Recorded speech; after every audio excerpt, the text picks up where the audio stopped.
fait 6 mois, 1 an, voire plus que tu te poses des questions pour ton avenir. Tu regardes des vidéos, le problème, c'est que tu ne sais plus quoi faire.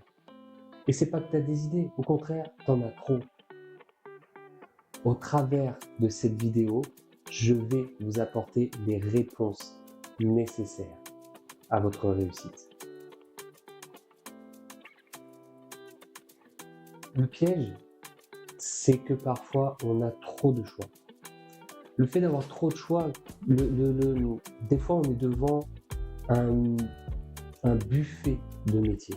On a toute une multitude de métiers, mais on ne sait plus lequel choisir. On ne sait pas lequel choisir. Et ça, c'est vraiment quelque chose qui peut être compliqué, de se retrouver devant tous ces choix. Mais comment savoir les trier?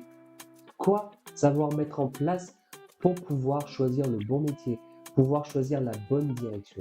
Ça, c'est vraiment quelque chose de primordial. C'est quelque chose que chacun d'entre nous, c'est une question que chacun d'entre nous, nous posons.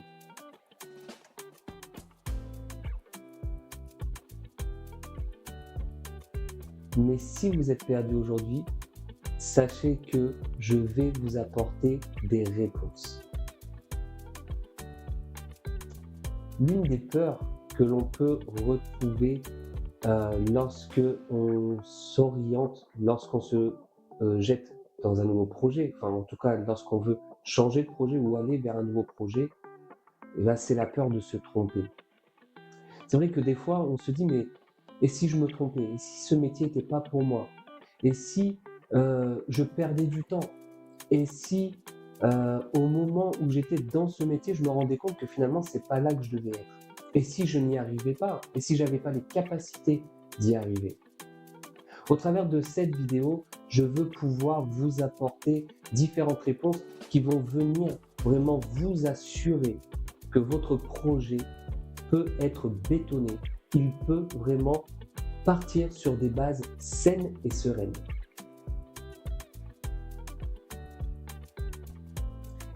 Une chose qu'il faut comprendre, c'est que, et qu'il faut vraiment se mettre en tête, c'est se poser la bonne question et se dire, je ne cherche pas le bon choix. Je cherche à faire un choix. Je cherche à me mettre en mouvement pour que ce choix finalement finisse par être bon. Parce que des fois, nous sommes là à nous dire, mais si ça n'était pas le bon choix. Mais finalement, on ne peut pas savoir tant qu'on ne s'est pas lancé, tant qu'on n'a pas mis en place certaines pierres, on ne saura pas si ce choix est le bon choix ou non. Donc des fois, il est important de se lancer pour voir si c'est le bon choix. J'ai travaillé durant des années dans l'industrie agroalimentaire. Pendant 12 ans, j'ai travaillé dans une laiterie où je faisais du lait demi-écrémé. Ensuite, j'ai fait du beurre, j'ai fabriqué du beurre. J'ai même été référent à mon poste. Et pendant toutes ces années, je ne me voyais pas faire autre chose dans ma vie. Pour moi, j'avais commencé en tant que laitier, en tant qu'agent pasteurisation, et j'allais terminer ma carrière dans ce domaine-là. Sauf qu'à un moment donné, il y a des choses qui sont arrivées dans ma vie qui m'ont fait prendre conscience que je devais bouger, que je devais changer de métier. Et la première question qui se posait, c'était dans quel domaine je vais pouvoir m'orienter. Et j'avoue que j'avais à cœur, depuis quelques années, le métier de formateur. Mais il y a une chose qu'il faut comprendre, c'est que j'avais peur de me lancer dans ce métier. J'avais peur parce que pour moi, le métier de formateur, trop intellectuel, et moi, je n'en avais pas, selon moi en tout cas, je n'en avais pas les capacités. Mais finalement, cette envie s'est fait de plus en plus pressante et je me suis dit, je me lance. Et parce que j'ai été accompagné, parce que j'ai eu des formateurs, des personnes qui m'ont accompagné et qui m'ont apporté les bonnes réponses et qui m'ont posé les bonnes questions, et bien finalement, j'ai pu arriver au bout de la création de mon projet. Ce qui fait qu'aujourd'hui, comme vous voyez devant vous, je suis formateur indépendant et j'ai même créé mon entreprise dans ce domaine. Il y a une chose qui peut nous bloquer, qui très souvent nous bloque pour nous lancer dans un projet professionnel. ce sont les croyances limitantes. Les croyances limitantes, c'est de se dire que ça ne fonctionnera pas. C'est se dire, je n'ai pas la capacité de le faire, je n'ai pas les compétences pour y arriver. C'est se dire, dans ma famille, on n'a jamais réussi à faire ça, donc pourquoi moi j'y arriverai? C'est se dire que je suis bien là où je suis. Comme je vous disais, moi j'ai passé 12 ans dans une laiterie, j'ai même travaillé aussi 2 ans dans l'industrie de la viande. Bien, je connaissais le domaine agroalimentaire sur le bout des doigts et ma croyance limitante, c'était de me dire que je ne pouvais pas travailler dans un autre domaine que celui-là. Des fois, on est là à se dire je ne pourrais pas y arriver, je ne pourrais pas me former, je ne pourrais pas faire ce qui est nécessaire pour réussir ce projet. Ces croyances, elles ont besoin d'être cassées, elles ont besoin d'être brisées. Parce que il y a une chose qu'il faut comprendre, c'est que ça c'est faux. Toute chose peut évoluer. Est-ce que je pouvais croire qu'un jour je serais formateur? Comme vous le disiez, je croyais que c'était un domaine où je me disais que c'était un domaine trop intellectuel pour moi. Finalement, j'ai réussi à devenir formateur. Donc, c'est vraiment venir changer de prisme, changer de vue sur soi-même et sur notre projet. Parce que des fois, on se fait une montagne, on se fait un avis, quelque chose de très grand. On se dit, ouais, c'est tellement balèze que pourquoi j'y arriverai? Peut-être je vais mettre trop longtemps, peut-être que je suis trop vieux pour le faire, peut-être que je suis trop jeune. Je suis une femme, je suis un homme, je suis de telle origine, je suis de tel horizon et forcément, j'y arriverai pas. Tout ça, ce sont des croyances limitantes qui sont fausses parce que à partir du moment où on se met en action et qu'on met en place ce qui est nécessaire pour y arriver, il faut comprendre qu'on peut y arriver.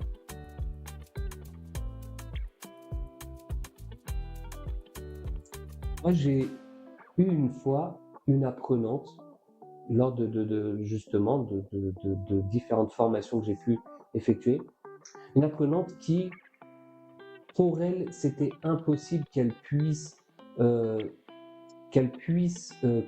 se former, qu'elle puisse accéder à un métier parce qu'elle n'avait pas de diplôme. Donc selon elle, elle n'avait pas de compétences, elle n'avait pas de diplôme nécessaire pour pouvoir arriver dans une formation, pour pouvoir obtenir un diplôme et ainsi accéder au métier dont elle rêvait. Mais quand j'ai échangé avec elle, je lui ai dit, mais écoute, cette apprenante, elle était maman. Elle était maman, donc elle faisait, elle s'occupait de ses enfants, elle s'occupait de son foyer, et elle avait plein de domaines de passion dans sa vie. J'ai mis en avant le fait qu'elle mettait en place des choses dans sa vie, donc qu'elle avait des compétences. Et ces compétences, c'était quelque chose qui pouvait être utilisé dans un domaine professionnel. C'était une capacité, une acuité qu'elle avait. Donc à partir de ce moment-là, quand elle a pris conscience, connaissance que elle avait ces capacités-là, ça lui a donné goût, ça lui a donné l'envie de se battre pour réussir à accéder à la formation dont elle rêvait. Et aujourd'hui, cette personne, elle travaille dans le domaine de formation qu'elle a effectué. Donc vraiment, c'est quelque chose de très important, de pouvoir changer son regard sur soi-même et avoir conscience que finalement, des compétences, on les acquiert dans différents domaines. C'est vraiment quelque chose de très important. On a tous des compétences, le problème, c'est d'en avoir conscience.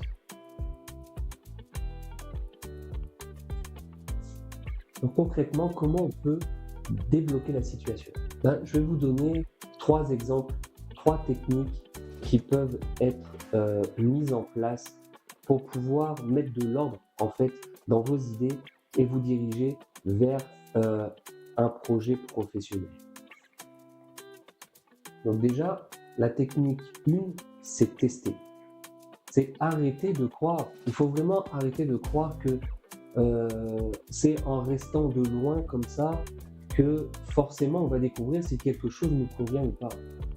C'est pouvoir aller vers le domaine, pouvoir confronter ce domaine, pouvoir le tester, pouvoir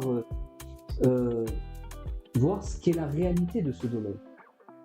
Ça va déjà venir nous montrer si bah, je veux réellement travailler là ou pas. Donc, quand on se lance, quand on teste, bah, c'est là où on voit qu'on réussit ou pas. La deuxième technique, bah, c'est réduire les choix. Devant 15 choix, c'est difficile de trancher. Quand je vais avoir 15-20 choix, c'est très difficile de trancher. Moi, le conseil que je donne, c'est de pouvoir avoir au moins 2 ou 3 choix nécessaires. Enfin, 2 ou 3 choix.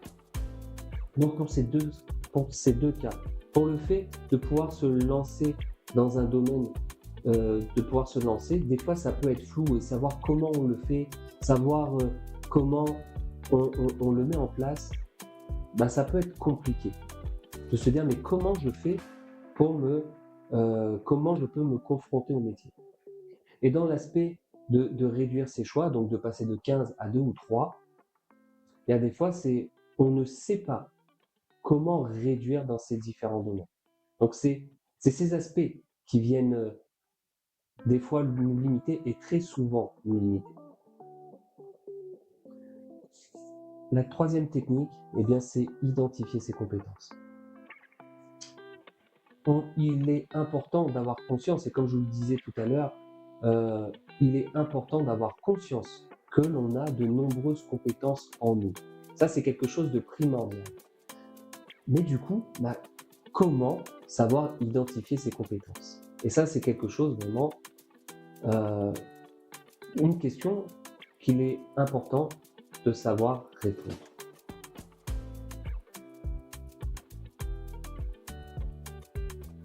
C'est pourquoi moi, avec les différentes personnes que j'ai pu accompagner au travers des différents projets professionnels, bah, ces questions, je suis venu les poser. Je leur ai posé les questions, justement, j'ai mis en place des choses pour qu'ils puissent voir les compétences qu'ils avaient en eux pour pouvoir se lancer vers un domaine ou non. Cet aspect de trier les différents métiers, les différents domaines vers lesquels on pourrait s'orienter, c'est quelque chose que je mets en place régulièrement en posant des questions sur la vie de la personne, sur certaines choses. Je vais lui poser des questions sur certaines activités qu'elle peut mettre en place, sur plein de domaines en fait. Tout ça, ça se met en place vraiment quand on est en face à face. Et c'est pour ça qu'il est important de pouvoir faire appel à un professionnel, parce qu'il va vous poser ces questions nécessaires. Donc, si vous êtes là et que vous vous questionnez, vous ne savez pas vous ne savez pas comment vous orienter, vous ne savez pas comment choisir le projet professionnel que vous devez mettre en place, vous ne savez pas vers quel projet vous orienter, vous ne savez pas si ce projet est viable ou non. Moi, je vous invite à vous connecter à logos-formation.com ou à mettre en commentaire de cette vidéo formation ou accompagnement. Mettez accompagnement professionnel en commentaire de cette formation et je vous répondrai. Pour moi, mon objectif, c'est ça, c'est de pouvoir vous amener, vous accompagner, vous aider à réussir. Parce que je suis passé par là, parce que j'ai pu accompagner différentes personnes. Et vous pouvez voir sur mon site des personnes qui ont témoigné de mes accompagnements. Donc n'hésitez plus et je vous dis à très vite pour une prochaine vidéo qui aura lieu la semaine prochaine. Donc à très vite, au revoir et merci à vous d'avoir visionné cette vidéo. À très bientôt.